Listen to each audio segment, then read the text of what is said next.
7:23 de la mañana. Esta señal se retransmite por Pública FM para todo el territorio ecuatoriano. La pandemia ha dejado, sin duda alguna, muchas necesidades económicas, sobre todo en los gobiernos autónomos descentralizados, quienes ante la carencia de recursos, más allá de exigir porque está dentro de la ley, tienen que reestructurar sus propios gastos y sus propias inversiones. Antes, la SEMPLADES, la Secretaría de Planificación y Desarrollo, era la que de alguna manera diseñaba con los gobiernos autónomos y los organismos adscritos al Estado central el desarrollo y la planificación del gasto. Ahora, con la Secretaría Técnica Planifica Ecuador, habrá que buscar otras opciones para que precisamente eso, el dinero sea bien gastado, el poco que hay.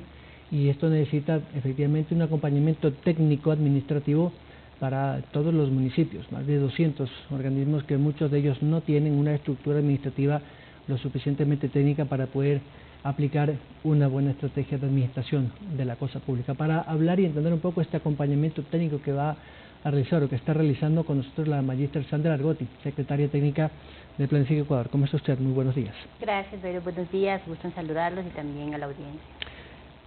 Esto nos cogió de emergencia y de un momento a otro a todos. Y evidentemente a los gobiernos autónomos, a los pequeños, a las juntas parroquiales, esto es muy difícil de poder, digamos, tener una planificación cuando uno ya hizo su plan de trabajo en la parte administrativa, económica. ¿Qué se ha encontrado usted? ¿Qué realidad tienen los GATS a propósito de, bueno, primero la falta de recursos y cómo, con el poquísimo autofinanciamiento que tienen muchos de ellos, podrían suplir lo esencial, lo más básico? Bueno, un poco quisiera ponerle en contexto de esto. Como país, todos los alcaldes cuando son electos tienen un año de plazo para presentar sus planes de desarrollo y ordenamiento territorial. Tenían que presentarlo en mayo de este año. Precisamente por el tema pandemia, Planifica Ecuador realizó una gestión con la Asamblea Nacional para cambiar un tema en la ley del plazo a presentar estos planes. Viendo que venía justamente el plazo de no puedo presentar un plan que venga a acumular gente, que nuevamente tenga un transporte público en exceso, que los mercados sean abastecidos con productos donde esté demasiada gente y la parte de bioseguridad se complique aún más. Todo esto nos llevó a nosotros a gestionar en la Asamblea un plazo mayor. Se extendió a un año más de plazo. Ya los recursos están llegando a las juntas parroquiales, que es a los que primero dimos prioridad ya con el Ministerio de Finanzas, una vez que los recursos empiezan a llegar al país. De esto nosotros lo que hemos acompañado es a los gobiernos autónomos para que hagan sus planes dentro de este proceso, donde la parte justamente de un COE cantonal, como ellos lo van a manejar, sus ordenanzas municipales, vayan en pro de la salud de los ciudadanos y también en los cuidados que deben manejar ellos cada uno en sus territorios. Ya los presupuestos se están destinando y eso es una base interesante también porque se ha tratado de reestructurar toda la deuda, los países amigos nos han dado esos recursos en el Estado, así que en este momento ya estamos desarrollando con los gobiernos autónomos y Planifica está en todo el país en ese desarrollo precisamente. Y esta solicitud que han presentado ustedes a la Asamblea fue precisamente cuando inició este tema, es decir, porque los alcaldes ya llevan más de un año en funciones, ya van para dos, entonces, ¿cómo es eso que recién al año siguiente van a poder presentar estos planes? Lo que nosotros hemos querido no es que presenten en mayo del siguiente año, la Asamblea les dio un año más de plazo, pero siempre vamos a hablar de la gestión, son 4 años de gestión que usted tiene. En el primer año tenían que presentar su plan, viene la pandemia en marzo y el país, usted sabe, cierra puertas en marzo prácticamente, entramos en un proceso muy complicado y ellos en mayo ya tenían que presentar sus planes. El presentar un plan implica que el alcalde tiene que estar en el territorio todo el tiempo, esto ya no le permitió salir. Así que lo que nosotros hicimos es gestionar para que se amplíe el plazo. Lo que estamos trabajando con ellos es no el año precisamente, sino dentro de este mismo año presentar ya su nivel de plan de desarrollo y ordenamiento, de tal manera que ellos puedan ejecutar los siguientes 2 años que tienen en el espacio ya donde fueron electos. Es importante sí definir, porque nosotros lo que hicimos es agregar una herramienta a ese plan de desarrollo que vaya en tema de pospandemia. Era importante, a todos nos cayó como un balde de agua fría esto, y saber que en sus planes no estaban estructurados un tema como el que nos está pasando actualmente. Todavía no hemos superado la pandemia, pero sí lo que tenemos que hacer es adecuar esos planes a la realidad que estamos viviendo en este momento. ¿Cuáles son las debilidades más evidentes y que usted lo ha podido ver in situ de los municipios? Hablo de los municipios pequeños, de los GAT de menos de 100.000 habitantes, por ejemplo? Puedo decirle la falta de conocimiento de cómo manejar estos planes. La mayoría de alcaldes son electos por primera vez, no todos fueron reelectos, son muy pocos los que tuvieron la reelección. Al entrar un nuevo alcalde, una nueva autoridad y también su equipo, tienen que adquirir conocimientos de ese territorio.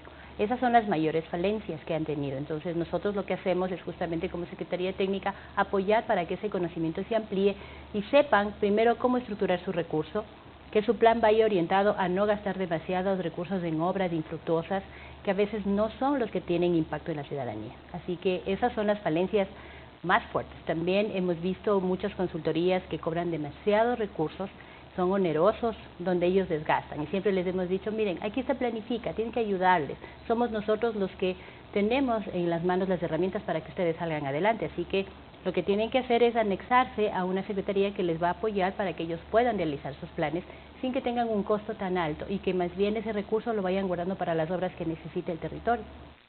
Uno de los temas más álgidos es la salud pública, la sanitaria, la falta de canalización, servicios básicos, de donde muchos gobiernos autónomos descentralizados carecen, porque es una estructura muy costosa, toma mucho tiempo, pero ahora más que nunca es donde se debería priorizar, porque con el agua viene la higiene, y en muchos sectores ni siquiera hay agua. Entonces, claro, sin embargo hay muchas veredas, hay muchos parques, o sea, hay un ilógico en el uso de ese recurso, precisamente donde la prioridad debería ser la salud a través del agua, que es lo más básico. Así es, son los servicios básicos los que deben ser los importantes. Obviamente que esto significa a la parte de un trabajo gubernamental también, porque además tienes carreteras que construir, el servicio básico es el alcantarillado, es todo el ordenamiento de cómo se van ubicando los nuevos habitantes de las situaciones territoriales. Sigue creciendo la población, tiene que haber un orden mejor dado desde los alcaldes. Si no tienes un orden y un uso y gestión de suelo adecuado, también se les complica a ellos saber cómo trabajar en un servicio básico, por ejemplo. Ese desorden es lo que nos lleva a saber que primero las obras son grandemente caras, costosas, y luego saber que no puedo tejer redes de un servicio básico de agua potable y de alcantarillado si tengo desordenada una ciudad. Todo eso tenemos que ordenarlo en este momento.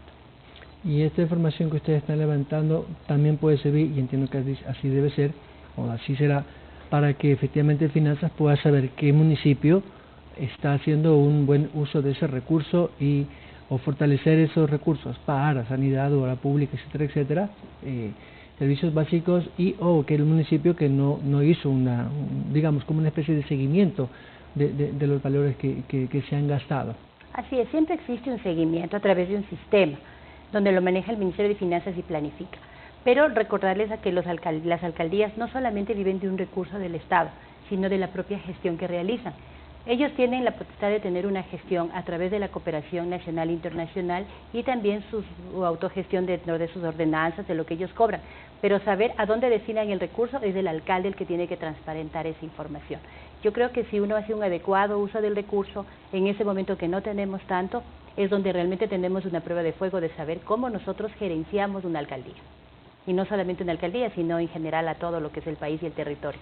La parte de salud es muy importante, sí, pero lo maneja el Ministerio de Salud. Lo que necesitamos es que ese plan de desarrollo y ordenamiento esté orientado justamente a lo que el Ejecutivo también va realizando dentro de lo que son sus áreas de salud, educación. Para no cruzarse en las competencias o en clase. Es no cruzarse, sino trabajar en equipo más bien. ¿Y dónde ve usted que hay un poquito más de desorden, por usar una palabra?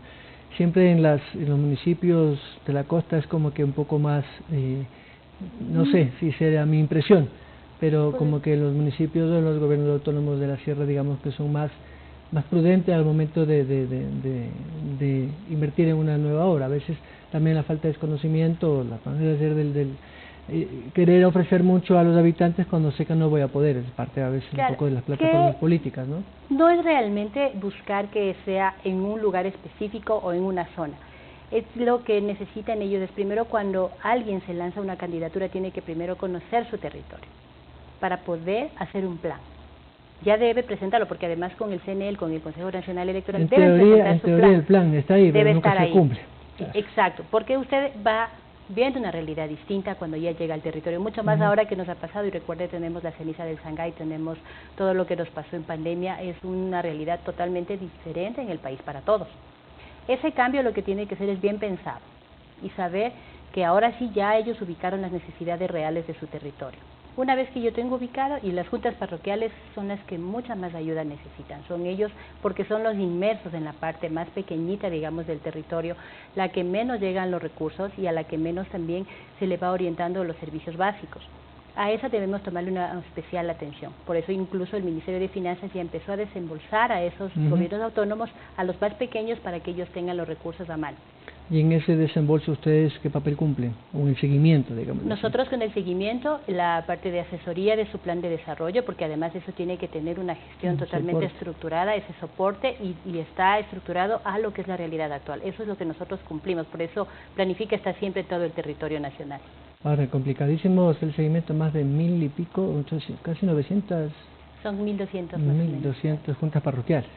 No, son los gobiernos autónomos en general. Las juntas parroquiales son menos, pero nosotros tenemos que hacer seguimiento desde los municipios, GATS, cantonales, parroquiales y lo que son las prefecturas. Pero ese es lo que nos lleva al país a desarrollar de una mejor manera. Tenemos que hacer un esfuerzo de seguimiento nada más. Muchas gracias, doña Sandra Argotti. Muchas gracias, Byron. Secretaria Técnica de Planifica Ecuador, a propósito de esto, el seguimiento que se hace a los gobiernos autónomos descentralizados y a las juntas parroquiales para que hagan un buen uso del recurso público en escasez. 7:35. Vamos a la pausa. Estamos con el presidente de la Asociación de Hoteleros de Quito. A propósito de esta iniciativa del gobierno de generar nuevas posibilidades de contrato para restablecer en algo la falta de empleo.